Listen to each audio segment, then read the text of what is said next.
OBC आरक्षण को लेकर बोले मंत्री भूपेंद्र सिंह। कहा ओबीसी को 27% आरक्षण मिले, इसके समर्थन में है प्रदेश सरकार। उच्च न्यायालय में मजबूती से सरकार रखेगी पक्ष। पिछड़ा वर्ग के कुछ लोगों के द्वारा नौकरियों में ओबीसी को 27% आरक्षण मिले, इसके लिए कार्यक्रम किया जा रहा है, ज्ञापन दिया जा रहा है। मैं सरकार की ओर से स्पष्ट करना चाहता हूं कि भारतीय जनता पार्टी ओबीसी को 27% आरक्षण मिले, हमारी सरकार इसके पूरी तरह से समर्थन में है और सरकार ने उच्च न्यायालय में बहुत तथ्यों के साथ और गंभीरता के साथ हमारे एडवोकेट जनरल, सॉलिसिटर जनरल ने ये बात रखी कि मध्य प्रदेश में चूंकि ओबीसी की आबादी 50% से अधिक है, इसलिए ओबीसी को 27% आरक्षण मध्य प्रदेश में मिलना चाहिए। साथ में ये भी कहा, 14 जुलाई को जब सुनवाई हुई हाई कोर्ट में, तो हमारे एडवोकेट जनरल की ओर से ये भी कहा गया कि अभी कोरोना काल में हम लोगों को डॉक्टर्स की भर्तियां करना है और इसलिए ये 27% की छूट सरकार को दी जाए। उस पर हाईकोर्ट ने ये कहा कि अभी जो आप नियुक्तियां करेंगे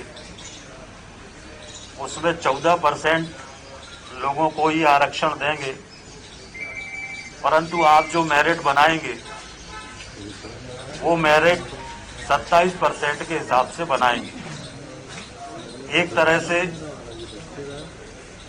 उच्च न्यायालय ने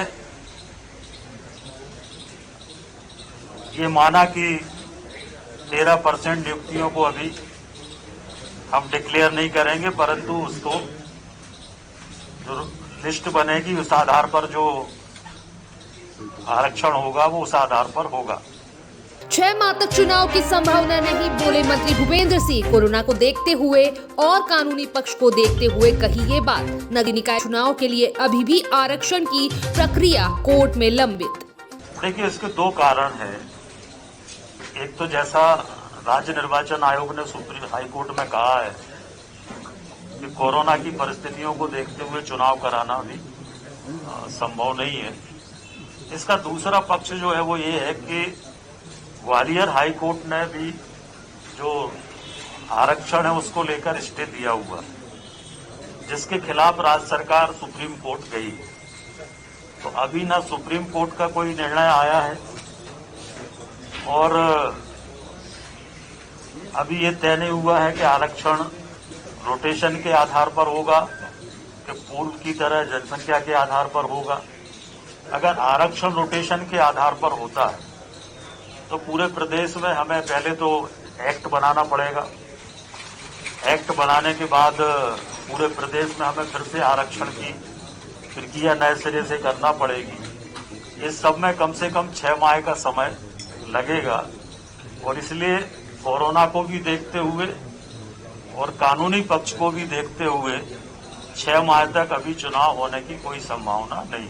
महापौर को लेकर के क्या निर्णय हुआ है? राजस्थान और पंजाब के बाद छत्तीसगढ़ में ही तरह भूपेंद्र सिंह ने कांग्रेस के अंतरकलह को लेकर साधा निशाना। कहा, जैसे झगड़े चल रहे हैं ऐसे में कभी जा सकती है सरकारें। देखिए, जैसी जानकारी छत्तीसगढ़ की हम लोगों को मिल रही है, वहां पर भूपेश बघेल सरकार नहीं चला पा रहे हैं,